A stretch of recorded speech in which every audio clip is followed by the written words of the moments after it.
Hi, I'm Joseph Koriak, and I'm here to talk a little bit about Intrada's Kickstarter for Jerry Goldsmith's The Chairman with our conductor and music prep, William P. Stromberg and Anna Bonn Stromberg. Great to have you here. Great to see you, Joe. It's great to see you too. I miss you. Thanks. Well, we're pretty excited. We're about halfway through the campaign, and things are looking good. But I thought it would be a good time to talk a little bit about what goes into prepping our scores for recording, especially when we're dealing with a score that was written over 50 years ago. We just got the scores yesterday from Joanne Kane Music Services, so we're getting our first look at them, and it's really interesting to see all the instrumentation and see how big an orchestra it actually is. So we're going to have our hands full trying to locate a lot of percussion instruments and a lot of doubles for woodwinds. And the percussion instruments are very, very distinct, and they have this Asian quality. So there are so many. We're going to have like 7 percussionists playing all these unique, and we're planning on recording it live with the full orchestra and not overdubbing, which some people do these days. How does this compare with the number of percussionists we had on The Man Who Knew Too Much? Because that was actually, it's very close. The Man Who Knew Too Much, I think we had 8 percussionists. This one, I think we only need 7. I didn't give you a proper introduction. And one of the things I would have said, Bill, is that, you've recorded, close to 100 scores on close to 50 albums over the past number of years. And a lot of them have been classic scores from the golden age of Hollywood. And here we have something that's pretty different from, say, what Max Steiner or Hugo Friedhofer would have written in the 40s. Well, John Morgan and I mean, we kind of dedicated our lives to recreating those great golden age scores by Max Steiner and Korngold, Herman.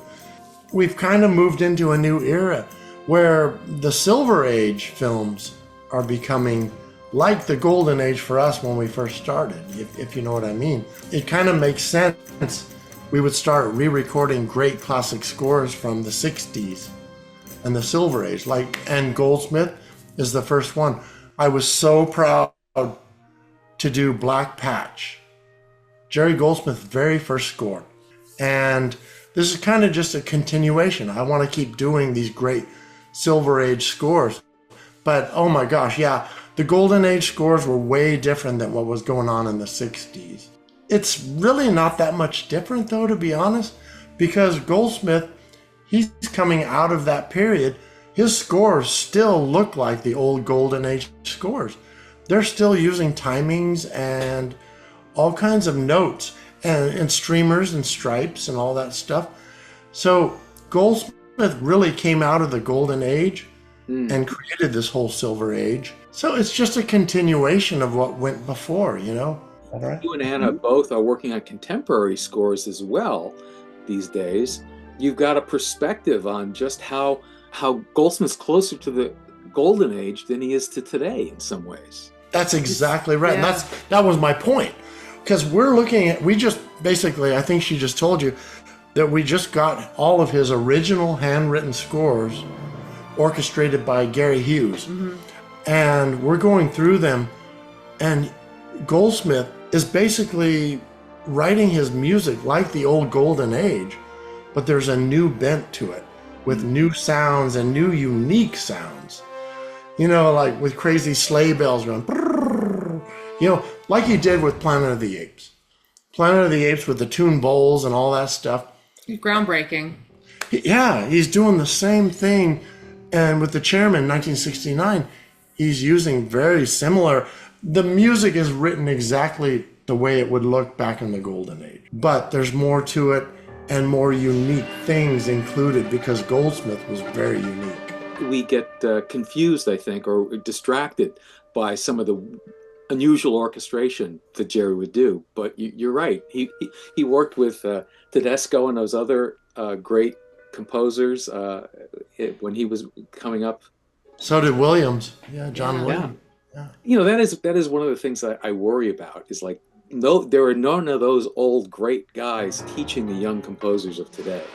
No, I mean, Jerry Goldsmith grew up in the 60s doing television music, but he was experimenting already like crazy, more than even Bernard Herrmann would do. He was one of the first composers using synthesizers and digital delays and new effects. Yeah, I was going to get to that later, but yeah, that's exactly right. Every time an orchestra assembles for a Goldsmith score, the contractor would say, "Be careful what you noodle today. It may end up in your part tomorrow." Goldsmith, he was so fascinated with the sounds of the instruments and the most abstract, crazy things that instruments can do. So a cello player scraping and like tapping the board and stuff like that would be a sound that Goldsmith would be really interested in. And he would include it into his scores later. Yeah. Matter of fact, even the score chairman, there are like little elements that you hear later on in Poltergeist, for instance, which is many years later. Well, we'll get into this, but the main tune, da da da da da da da da da, Poltergeist has all that kind of element to it.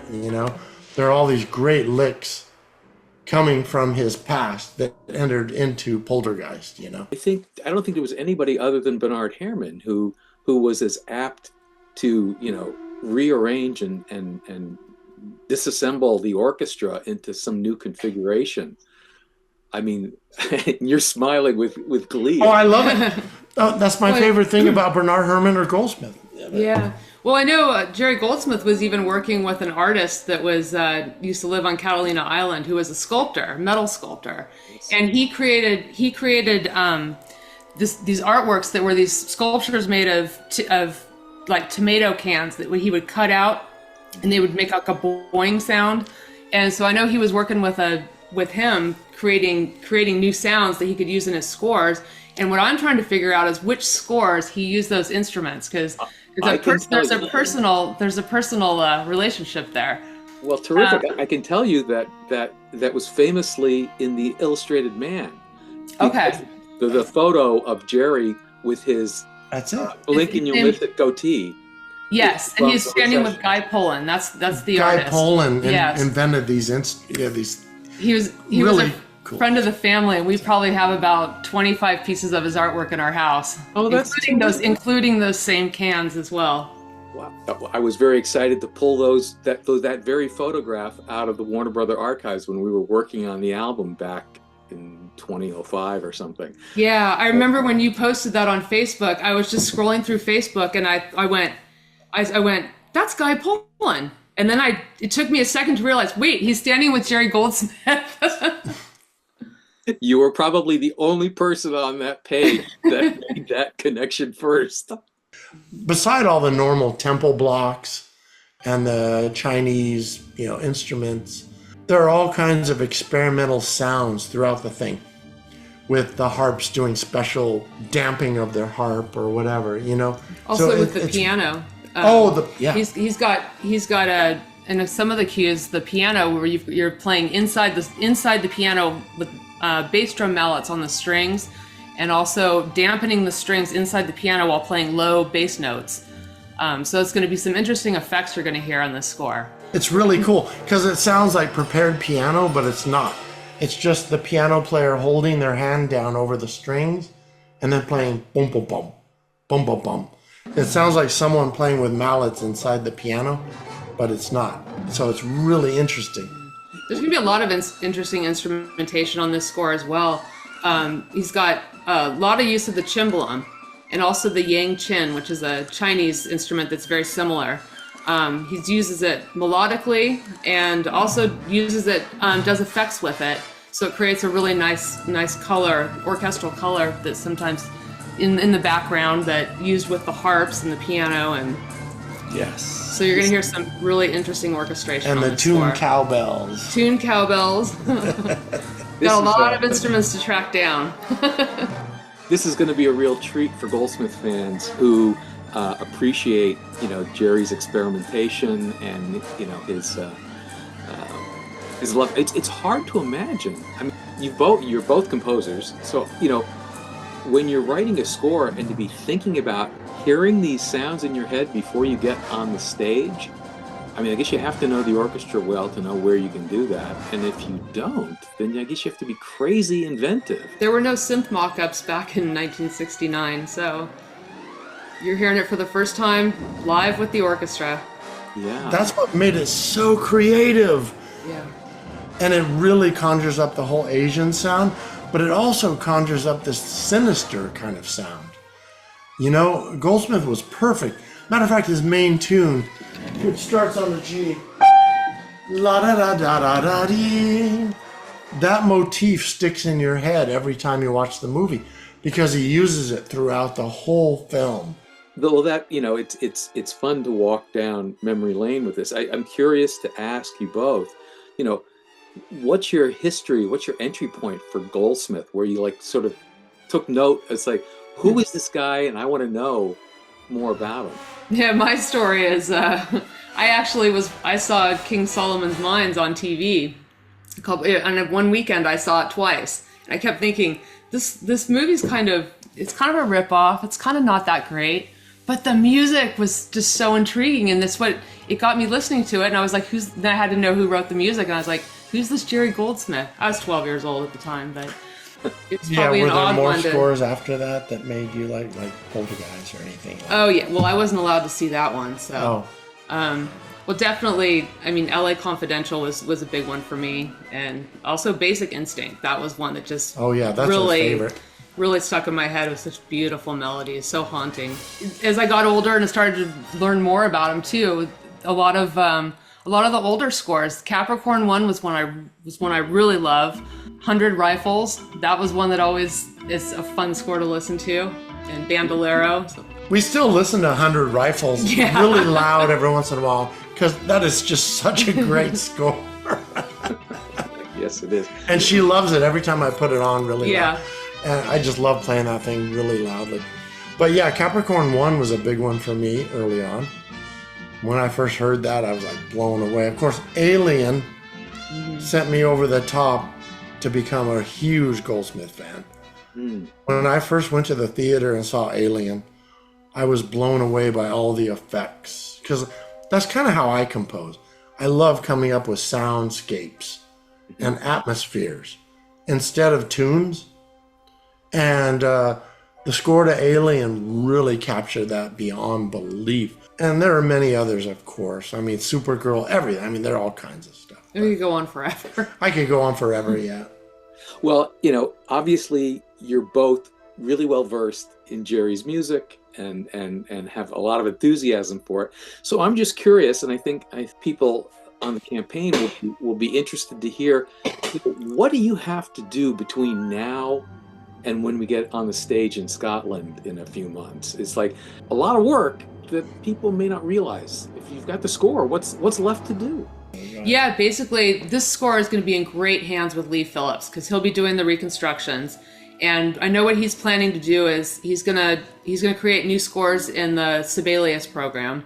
There's a lot of stuff that you can't just copy and paste it in. You can't just enter the notes and know that it's gonna sound like the film does, because there's a lot of changes that happen on the stage where you might have legato trumpets, and Jerry on the stage said, no, I want them to be more staccato, more marcato. Sure. So you have to make sure that gets into the music so that it's played, so that it comes through the way it's supposed to sound. You also have cues that where there's big X's through a bar here, a bar there.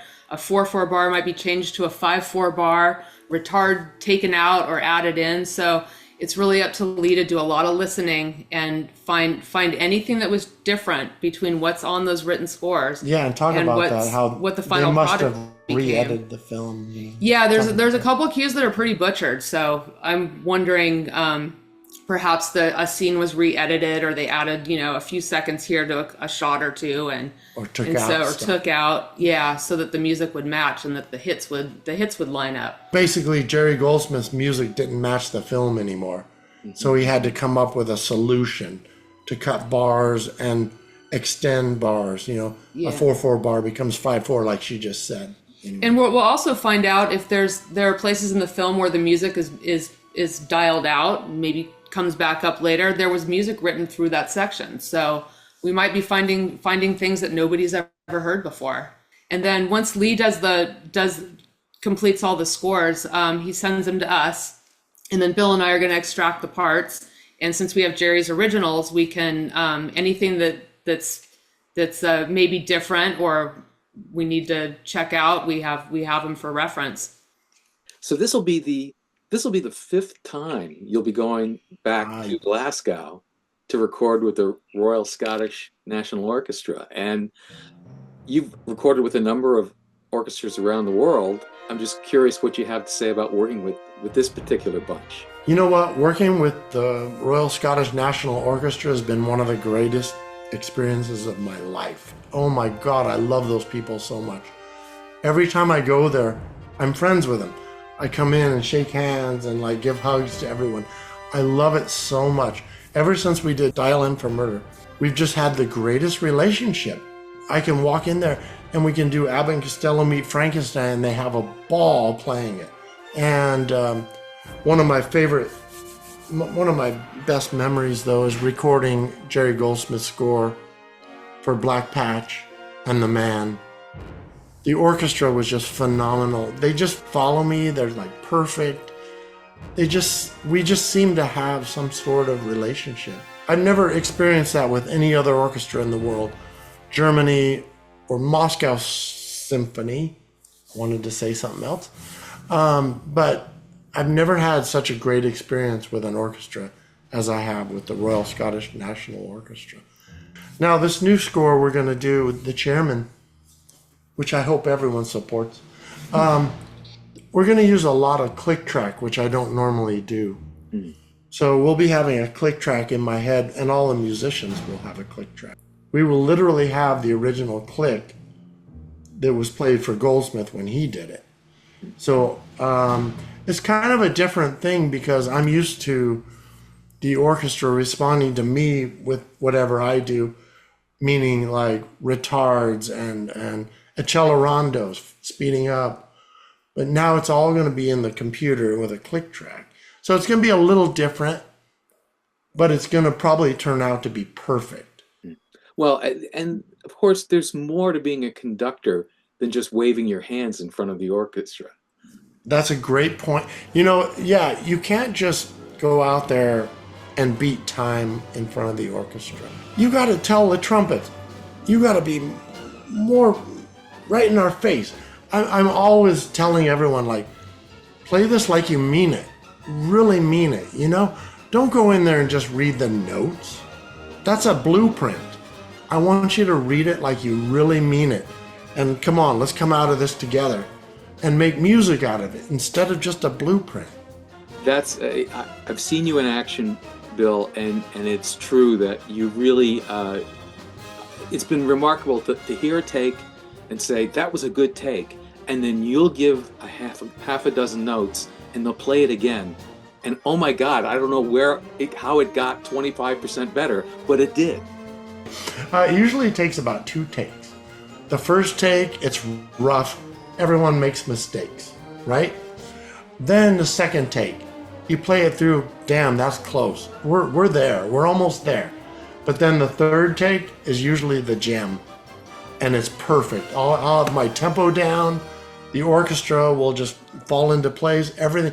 And of course, after I bark at them for playing certain things louder or whatever not, it usually falls into place by the third take. But I've done recordings where the first take was the best when we just started.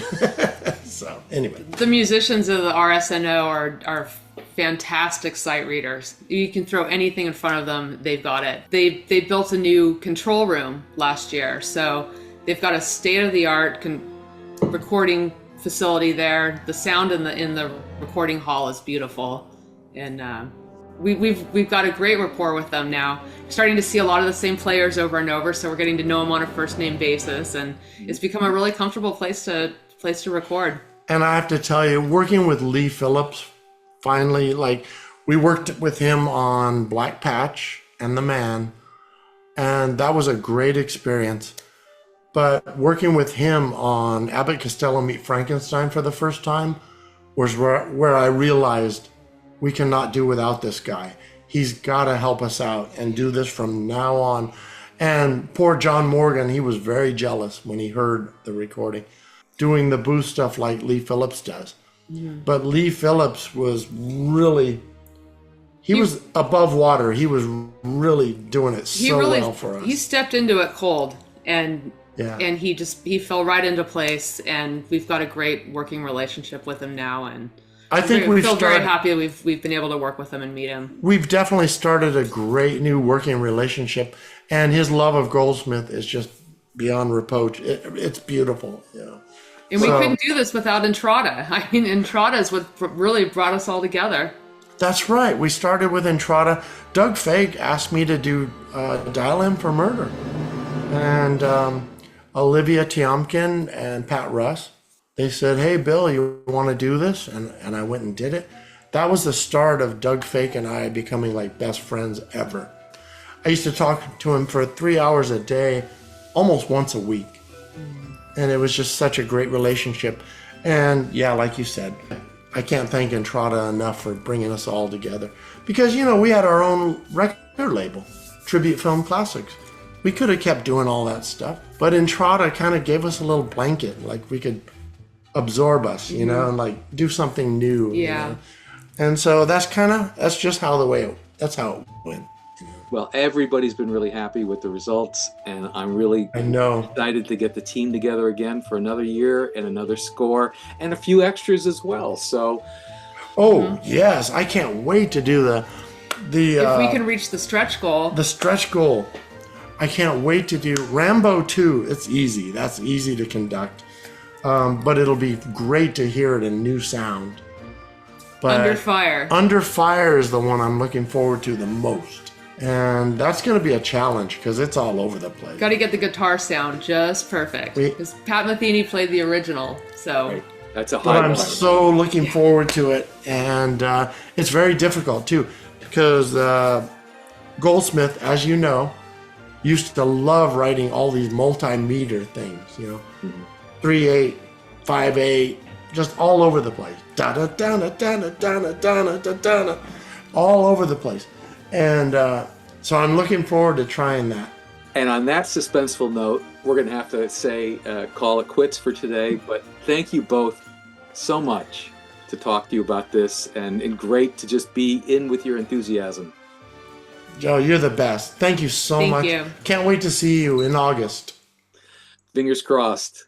Fingers All right. crossed. Thanks again.